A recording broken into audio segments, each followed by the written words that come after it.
నియోజకవర్గాల పునర్విభజనపై రాష్ట్ర ప్రభుత్వం తరపున అఖిలపక్ష సమావేశం కానుంది. ఉప ముఖ్యమంత్రి భట్టి విక్రమార్క ఆధ్వర్యంలో కాసేపట్లో భేటీ జరగనుంది. ఇక ఇదే అంశానికి సంబంధించిన మరింత సమాచారాన్ని మా ప్రతినిధి తిరుపాల్ ప్రత్యక్ష ప్రసారం ద్వారా అందిస్తారు.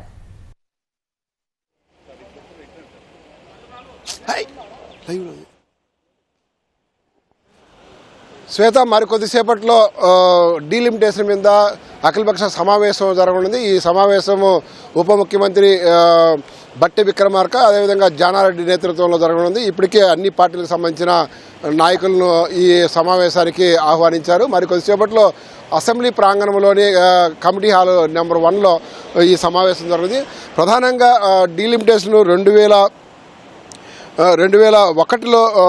జరిగింది. అప్పట్లో ఉన్న జనాభా ప్రాతిపదికన మొత్తం దేశవ్యాప్తంగా 543 పార్లమెంటు నియోజకవర్గాలను అప్పట్లో ఏర్పాటు చేశారు. అయితే ఆ తర్వాత వివిధ కారణాల మూలంగా అసలు డీలిమిటేషన్ జరగలేదు. ఇప్పుడు 2026 జనాభా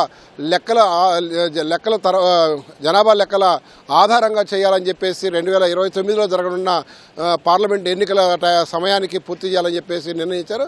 అయితే ఈ డీలిమిటేషన్ విషయంలో జనాభా ప్రాతిపదికన చేసినా కానీ లేదంటే విస్తీర్ణం వైజ్ అంటే రాష్ట్రాలలో ఉన్న విస్తీర్ణం వైజ్ చేసినా కానీ దక్షిణాది రాష్ట్రాలకు తీవ్ర నష్టం జరుగుతుందని చెప్పేసి ఇప్పటికే దక్షిణాది రాష్ట్రాలకు సంబంధించిన రాజకీయ నాయకులంతా కూడా తీవ్ర ఆందోళన వ్యక్తం చేస్తున్నారు. ఈ నేపథ్యంలోనే తెలంగాణలో ఈ డీలిమిటేషన్ మీద ఏ విధంగా ముందుకు వెళ్ళాలి అనే అంశం మీద తెలంగాణలో ఈ అఖిలపక్ష సమావేశము నిర్వహిస్తున్నారు.